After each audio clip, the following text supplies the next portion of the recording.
गर्मी की रसोई में ठंडी सब्जियां। मेरी तो जिंदगी सच में खराब हो गई है। घर भी किसी को मेरी परवाह ही नहीं है। मुझे तो समझ में नहीं आ रहा है कि मैं क्या करूं। अगर इतनी परेशानी थी मुझसे शादी करने की क्या जरूरत थी। शादी के पहले दिन ही मेरे साथ ऐसा हो रहा है। एक तरफ प्रीति रसोई में खाना बनाते हुए खुद अपनी किस्मत को कोस रही थी। पहले दिन उसके साथ क्या हुआ, और वही दूसरी तरफ उसका पति जब अपने कमरे में अपने बेस्ट फ्रेंड से बात कर रहा था तो मेरे पापा ने अभी लालच के चक्कर में इस गवाह लड़की को मेरे पल्ले बांध दिया है, वरना तुझे लगता है कि मैं इस गवाह लड़की से कभी शादी करने वाला था। मेरी तो जिंदगी खराब हो गई है। अरे मुझे तो कोई स्मार्ट और डैशिंग लड़की चाहिए थी, लेकिन इसे देखो एकदम बहन जी लगती है। बिल्कुल सही कहा। अच्छा हुआ कि अभी किसी को पता नहीं है कि ये तुम्हारी पत्नी है, वरना सच में ऐसी पत्नी को तो बाहर ले जाते हुए भी शर्म आती है। पता नहीं तुम इसके साथ कैसे रह रहे हो।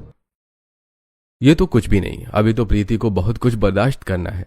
कैसे ससुराल के सभी लोग प्रीति के लिए मुसीबत खड़ी करते हैं, चलिए जानते हैं। प्रीति सबके लिए खाना बनाकर डाइनिंग टेबल पर सर्व करती है, लेकिन खाने के लिए पवन, निधि और पवन की बेटी सोनिया आई थी। सोनिया अभी 15 साल की थी और वो 10th क्लास में पढ़ रही थी। वो जल्दबाजी में नाश्ता करने आती है और खाना देखकर मुंह बनाकर कहती है, ये क्या खाना है, इतना अजीब खाना। बेटा ये अजीब नहीं है, गर्मी में ठंडा खाना है। मैंने सभी के लिए ठंडा आम रस बनाया है और साथ में कच्चे आम की चटनी बनाई है, साथ में पकौड़े वाली कढ़ी बनाई है। हमें गर्मी में ऐसी सब्जी खानी चाहिए जिससे हमारे शरीर को ठंडक मिलती है। आप मुझे ऐसा लेक्चर ना दें तो ही ज्यादा ठीक होगा।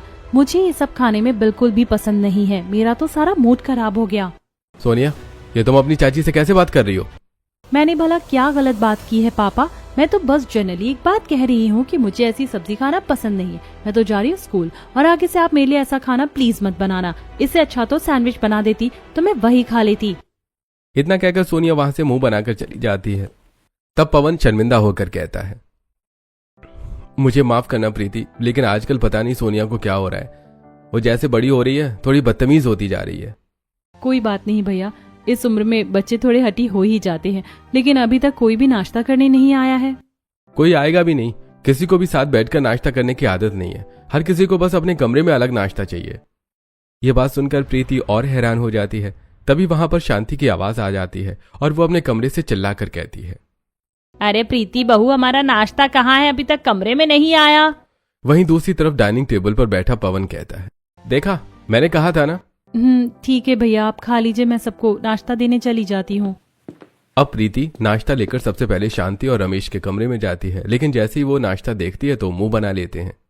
अरे बेटा, इतना सादा नाश्ता क्यों बना दिया? थोड़े पराठे वराठे बना लेती तो खाने में ज्यादा मजा आता है। ऐसा सादा खाना खाने में क्या ही मजा आएगा। मुझे भी ऐसे सादा रोटी सब्जी खाने की आदत नहीं है। साथ में इसमें कोई अच्छा खासा मसाला भी नहीं लग रहा है। लेकिन मम्मी जी, ये एकदम गर्मी का ठंडा नाश्ता है। अगर आप गर्मियों में इस तरह की ठंडी सब्जी खाएंगे तो आपकी सेहत के लिए बहुत अच्छा रहेगा। देख बेटा, मुझे तो क्या अच्छा है और क्या नहीं है ये सब जानने की जरूरत नहीं है। मेरे लिए तो अभी मस्त चटपटे मसालेदार पराठे बनाकर लेकर आ। लेकिन इसके साथ ठंडा आम रस है। तुम एक काम करो बेटा, ये देखकर मुझे बड़ी भूख लग रही है। दरअसल क्या है ना, मुझे शुगर है। मैं ज्यादा देर तक भूखा नहीं रह सकता, इसलिए तो मुझे खाना तो दे ही दो ना। लेकिन शुगर में आपको ज्यादा आम नहीं खाना चाहिए। और कुछ नहीं होता बेटा, दे दो। इस तरह प्रीति रमेश को तो वो खाना दे देती है, लेकिन शांति के लिए अलग से पराठे बनाती है। वो अपने कमरे में अपने पति को भी नाश्ता देने जाती है। रोहन ऑफिस जाने के लिए तैयार हो रहा था। क्या मैं आपका नाश्ता लगा दूं? तुमसे मैंने पहले ही कहा था ना कि मुझसे मतलब रखने की जरूरत नहीं है। मुझे तुम्हारे हाथ का खाना नहीं खाना और ना ही मुझे तुमसे कोई बात करनी है। चली जाओ यहाँ से। आप मेरे साथ ऐसा व्यवहार क्यों कर रहे हैं? मुझसे पूछने की बजाय तुम ये खुद से पूछो। इतना कहकर गुस्से में रोहन वहां से चला जाता है। रोहन ने प्रीति को अपनी पत्नी का दर्जा ही नहीं दिया था। वहीं दूसरी तरफ अब प्रीति घर का थोड़ा बहुत काम कर रही थी। तभी वहां पर उसकी जेठानी संगीता अपनी कुछ सहेलियों के साथ आती है। अरे क्या बात है, तुम्हारे घर पर नई नौकरानी आ गई क्या? पुरानी वाली कम्मो कहाँ गई? अरे ये नौकरानी नहीं, ये मेरी देवरानी है। बिल्कुल नौकरानी जैसी दिखती है और नौकरानी जैसी हरकतें हैं। इसीलिए मैंने कम्मो को हटा दिया कि कम से कम जब हमें फ्री में नौकरानी मिल रही है तो पैसे देकर नौकरानी रखने का क्या मतलब है। अरे हाँ, सही सोचा तुमने। ऐसे तो तुम अपने घर परिवार के बारे में सब कुछ सोच लेती हो। अच्छा, हम कमरे में जा रहे हैं, हमारे लिए कुछ बढ़िया सा खाना बना देना। वही सुबह की तरह कुछ सब्जी वगैरह मत बनाना। एक काम करना, पहले कुछ ठंडा शिकंजी वगैरह दे देना, उसके बाद बढ़िया चटपटे समोसे और नूडल्स बना देना। प्रीति को ऑर्डर देने के बाद संगीता अपनी सहेलियों के साथ कमरे में चली जाती है और वहीं दूसरी तरफ प्रीति गर्मी में रसोई में जाकर ये सब बनाने की तैयारी करती है। उसने मैदा को अच्छे से गूंथ लिया था और अब कुकर में आलू उबालने के बाद वो उन्हें छील रही थी। मुझे तो इस घर में कोई परिवार वाली बात ही नहीं लग रही है। ना तो कोई मिलजुल कर रहता है और ना ही कोई साथ में बैठकर खाना खाता है। सब बस अपने में ही अपने दोस्तों के साथ ही बिजी रहते हैं। पता नहीं यहाँ सब कैसा चल रहा है। और ऊपर से मेरे पति, उन्हें तो मैं पसंद ही नहीं हूँ। उसके बाद प्रीति सारा खाना बनाकर संगीता के एक कमरे में लेकर जाती है और उन्हें परोस देती है। सब वहां पर बड़े मजे से किटी पार्टी कर रहे थे और प्रीति सारा काम खत्म करके अपने कमरे में उदास मन से बैठ जाती है। वहीं दूसरी तरफ प्रीति का पति रोहन ऑफिस में अपने दोस्तों को कह रहा था, अरे यार, क्या आज भी तेरा मुंह उतरा हुआ है? अब कब तक ऐसे ही उदास बैठा रहेगा? जब जिंदगी बर्बाद हो गई हो तो क्या कर सकते हैं। अगर मेरे पापा ने लालच नहीं किया होता तो ऐसा नहीं होता। फोटो देखकर मुझे तो लगा था कि लड़की सुंदर है, लेकिन मुझे क्या पता था कि इतनी बहनजी होगी। अरे कोई बात नहीं, आज शाम को क्लब में चलेंगे और वहां पर हमारे सब फ्रेंड्स आएंगे, उनके साथ एंजॉय करके थोड़ा मूड लाइट कर लेंगे। हाँ, तूने तो बिल्कुल मेरे मन की बात ही छीन ली। चल, आज तो एंजॉय कर ही लेते हैं। मेरा ही ऑफिस है, काम कोई और संभाल लेगा। चल हम चलते हैं।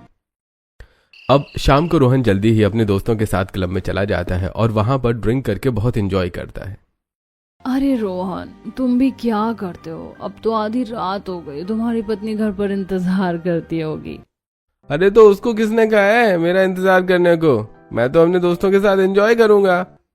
वहीं दूसरी तरफ प्रीति रोहन के घर आने का इंतजार कर रही थी, लेकिन रोहन को तो उसकी बिल्कुल भी परवाही नहीं थी। अब रात को भी प्रीति ने सभी के लिए घिया कोफ्ते की सब्जी बनाई थी, लेकिन हर कोई नखरे दिखा रहा था। तुम्हें पता है ना कि मुझे इस टाइप की ये सब सब्जी बिल्कुल भी पसंद नहीं है, फिर भी बार बार यही बना देती हो। इसे बाजार जाने ही मत दिया करो। बाजार जाकर इसे हमेशा बस ऐसी ही सब्जी लानी होती है। इससे अच्छा तो राजू ही बाजार जाने का काम कर लेगा। आगे से घर में ऐसी कोई भी सब्जी नहीं आएगी। तुम चुपचाप हमारे लिए जल्दी से शाही पनीर बना दो। ये शाही पनीर खाकर मजा आएगा। आपने बिल्कुल सही कहा मम्मी। चाची तो हमेशा वही घिया टिंडे तोड़ी ही बना देती हैं। हाँ, लेकिन हमें सब कुछ खाना चाहिए। निधि, तुम तो रहने ही दो। उसके बाद प्रीति रसोई में जाकर सबकी फरमाइश के लिए शाही पनीर बनाती है और सबको उनके कमरे में ही डिनर देकर आती है। सोनिया बेटा, तुम नीचे डाइनिंग टेबल पर आकर अपने पापा के साथ डिनर क्यों नहीं कर लेती? और आप हर बार मुझे लेक्चर देने के बजाय अपने मुंह पर टेप क्यों नहीं लगा लेती? मैंने कितनी बार कहा है कि मुझे आपको बताने की जरूरत नहीं है कि मुझे क्या करना चाहिए और क्या नहीं। मेरी मम्मी और दादा दादी भी तो अपने रूम में टीवी देखते हुए डिनर कर रही है ना। जब उन्हें कोई प्रॉब्लम नहीं है तो आपको प्रॉब्लम क्यों हो रही है? ऐसा जवाब सुनकर प्रीति अब कुछ नहीं कहती और चुपचाप वहां से चली जाती है। डाइनिंग टेबल पर सिर्फ पवन और प्रीति की नंद निधि बैठकर डिनर कर रहे थे। भाभी, आप खड़ी क्यों हैं? आप भी हमारे साथ बैठकर डिनर कर लीजिए। कोई बात नहीं, अभी तक वो घर पर नहीं आए हैं। उनके आने के बाद मैं डिनर कर लूंगी। उसका इंतजार करना बेकार है। कुछ नहीं पता अपने दोस्तों के साथ कहाँ घूम रहा होगा। पता नहीं कब तक घर वापस आएगा।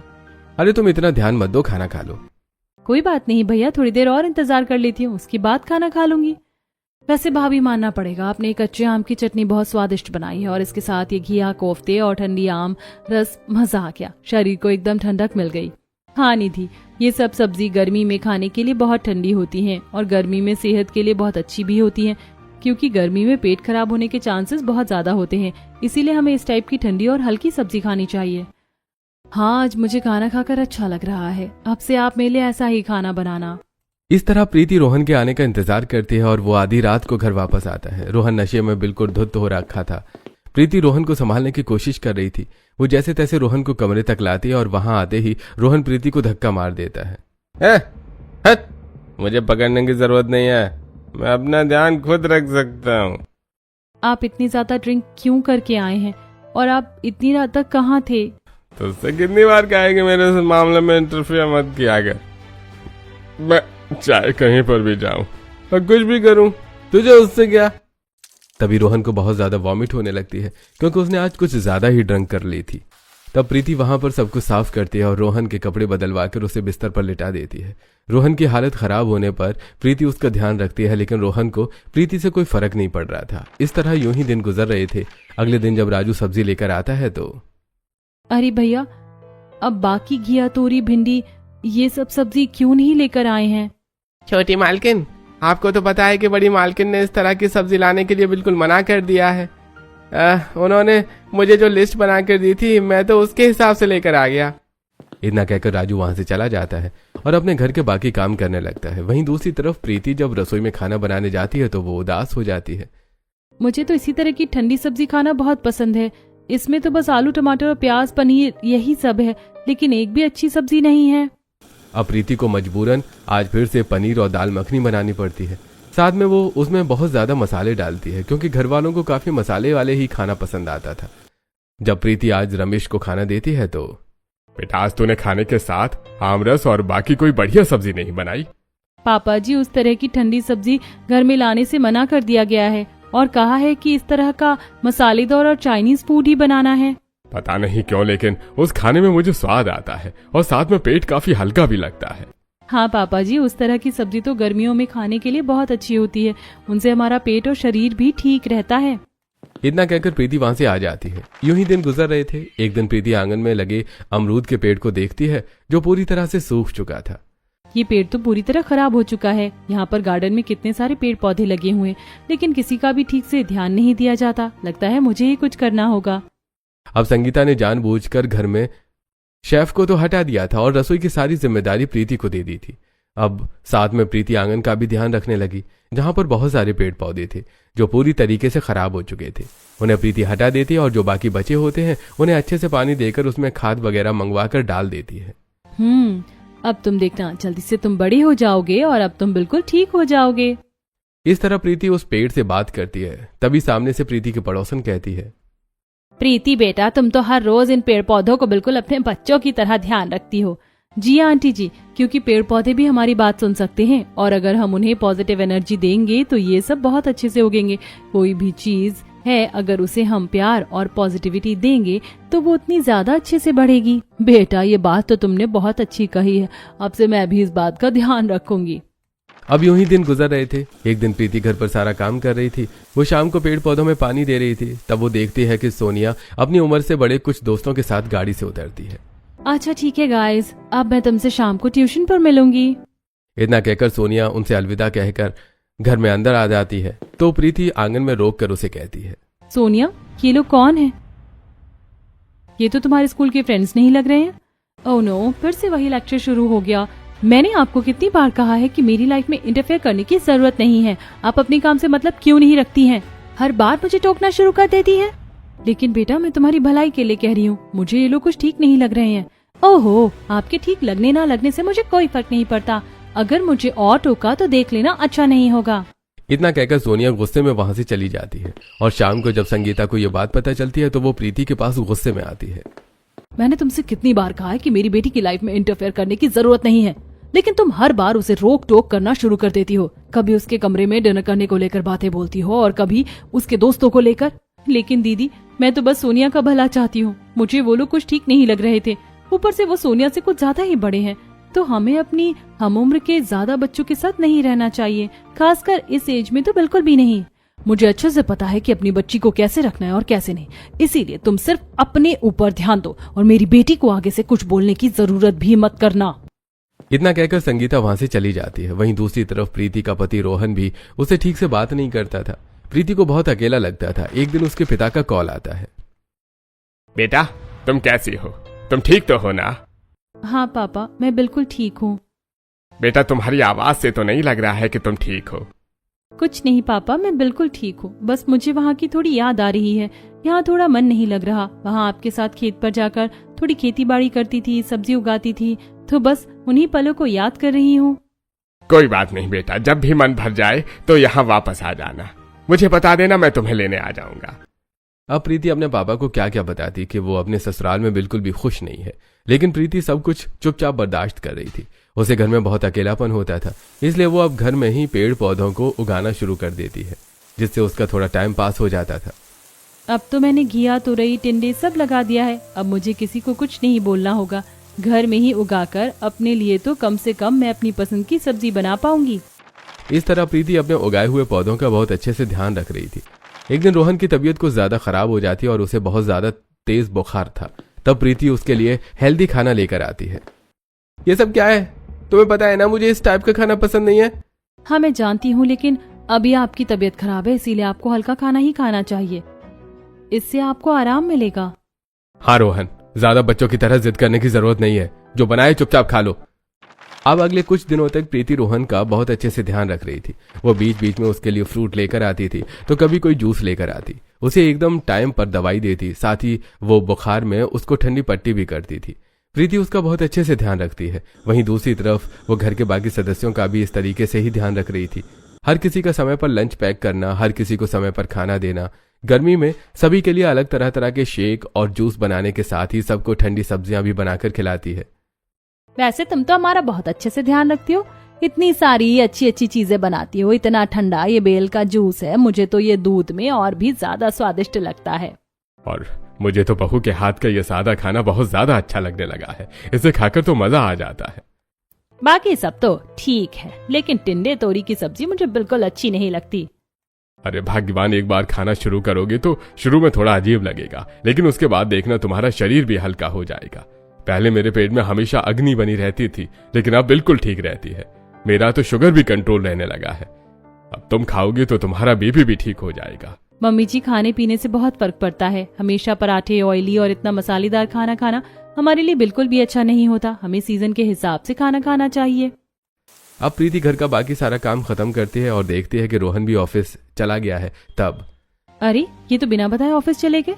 इनका मैंने लंच पैक ही नहीं किया। इनकी तबीयत वैसे भी बिल्कुल ठीक नहीं है और बाहर का खाना खाएंगे तो और खराब हो जाएगी। अब प्रीति ऑफिस में लंच देने जाती है और वहां पर जब रोहन और उसके दोस्त उसे रोहन के कैबिन में देखते हैं तो तुम आप लंच भूल गए थे तो वही देने आई थी। अरे भाई, ये लड़की कौन है?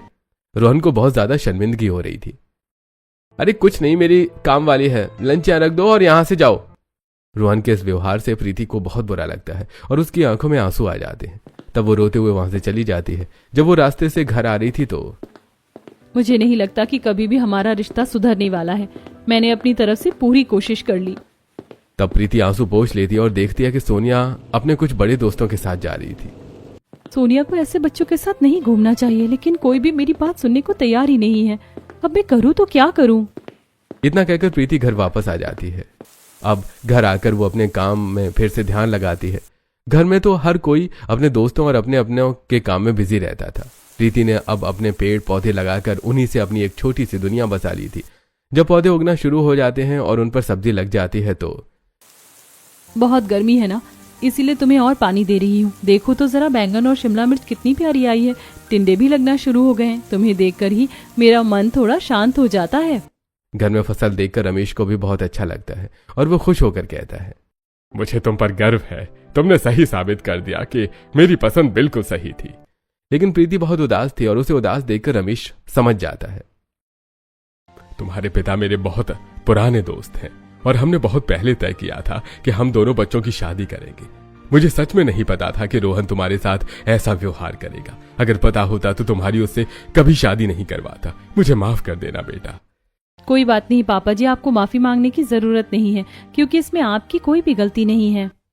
एक तरफ प्रीति सभी घर वालों का बहुत अच्छे से ध्यान रख रही थी और शांति और रमेश को तो बल्कि अब अपने शरीर में काफी बदलाव भी दिख रहे थे। मम्मी, सच में आपका बीपी तो अब बिल्कुल नॉर्मल आया है और यहाँ तक कि आपका कोलेस्ट्रॉल भी खत्म हो गया है। सब कुछ बहू का ही कमाल है। उसी ने मुझे अलग अलग तरह के जूस और बहुत सारी अच्छी अच्छी चीज पिलाई है।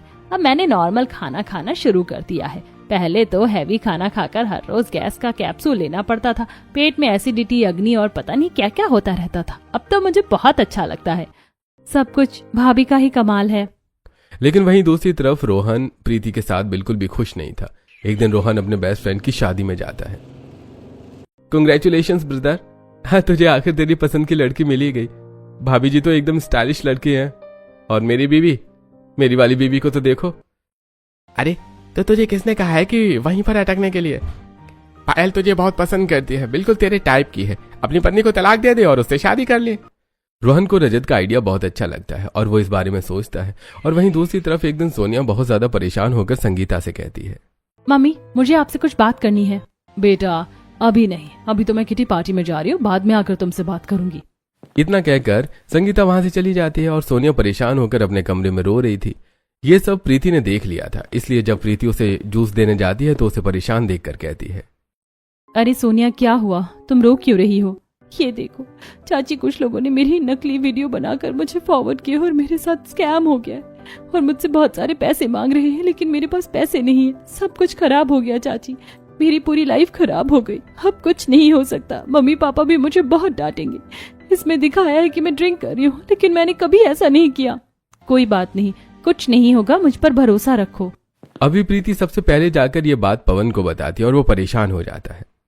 मैं अभी जाकर सोनिया से बात करता हूँ। नहीं भैया, अभी इस बारे में कुछ भी सोनिया से बात करना ठीक नहीं है। वो बहुत दुखी है और बहुत गिल्टी भी है। हमें जल्दी से इसका सॉल्यूशन निकालना होगा और सोनिया ने मुझे सारी बात बता दी है। हमारे पास सारे प्रूफ है, हमें अभी एक्शन ले लेना चाहिए। पवन अपने एक दोस्त को कॉल करता है और उसकी हेल्प से कंप्लेंट फाइल होती है। तब साइबर क्राइम और साइबर फ्रॉड का केस दर्ज होने के बाद न्यू वेबसाइट के जरिए सारी वीडियो जल्दी से डिलीट कर दी जाती हैं और बाद में पता चलता है कि ये सब सोनिया के दोस्तों ने ही किया है, उससे पैसे लेने के लिए। यह सुनकर सोनिया को बहुत बड़ा झटका लगता है। लेकिन वो सब तो मेरे दोस्त थे। मैंने तुमसे कहा था ना कि इस तरह किसी पर भी भरोसा नहीं करते। इतना सब कुछ हो गया और मुझे पता भी नहीं चला। तुम्हें पता कैसे चलेगा जब तुम्हारा ध्यान ही नहीं रहता? तो तुम तो बस हमेशा किटी पार्टी और शॉपिंग वगैरह इन सब में ही बिजी रहती हो। तुमने कभी नोटिस किया कि तुम्हारी बेटी किस तरह के दोस्तों के साथ रहती है और क्या करती है?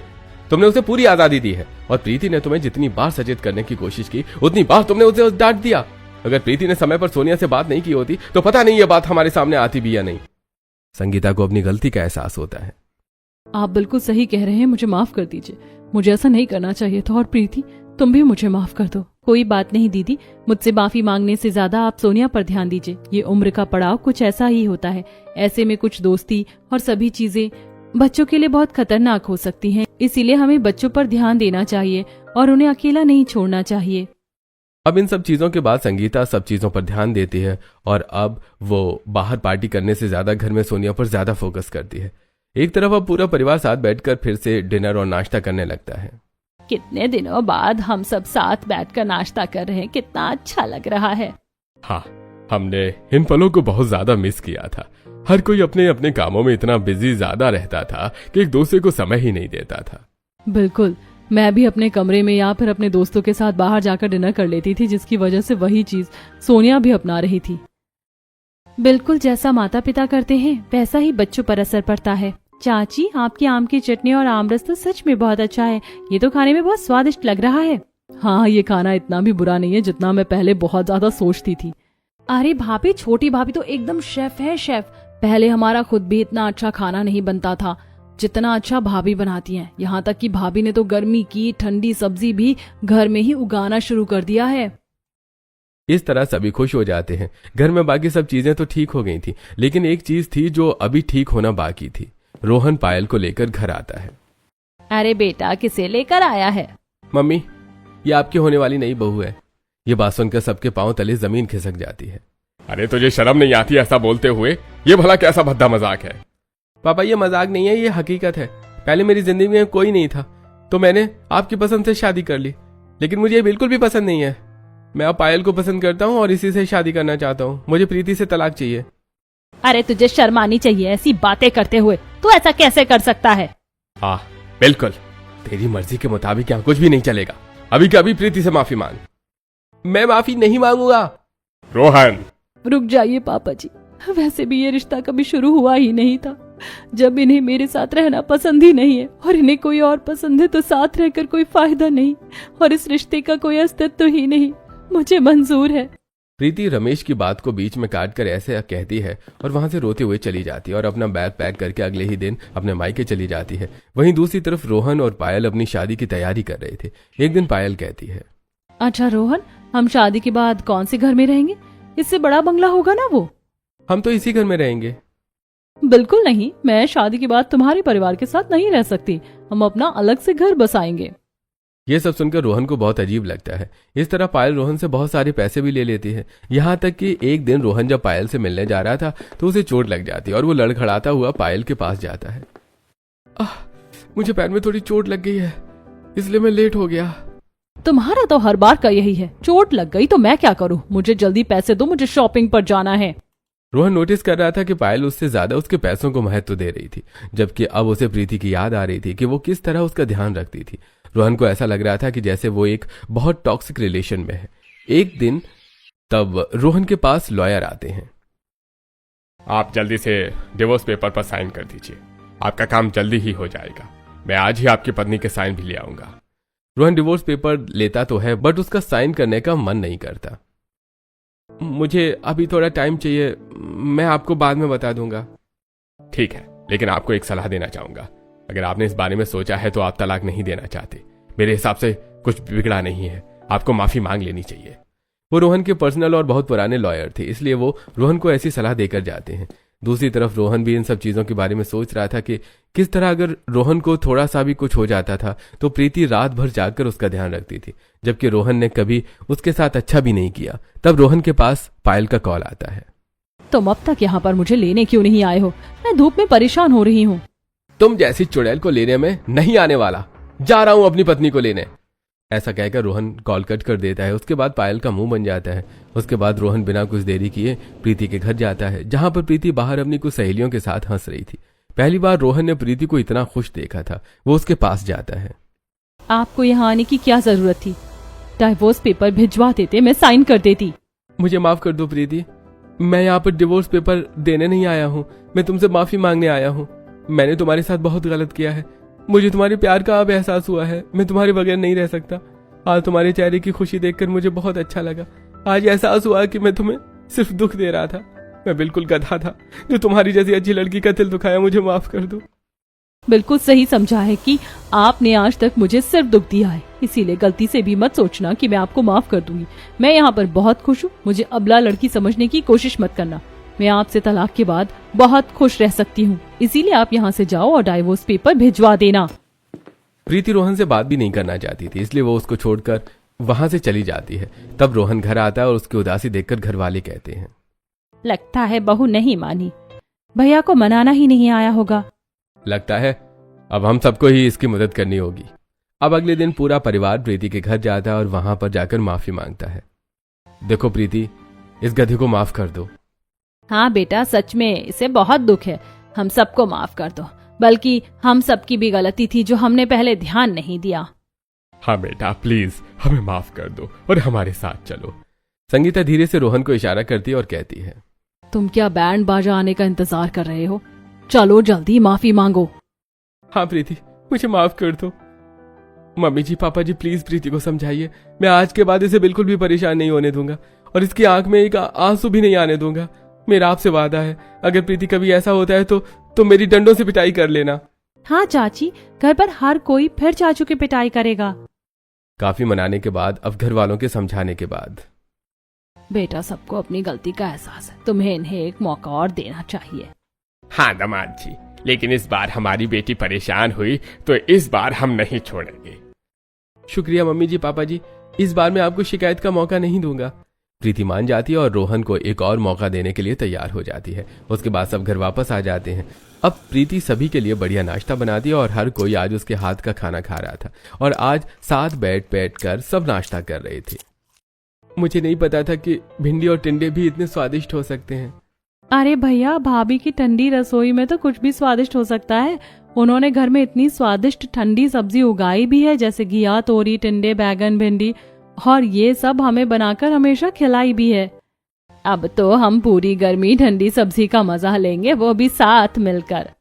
इस तरह पूरा परिवार एक हो जाता है और अब घर में खुशियां आ जाती हैं।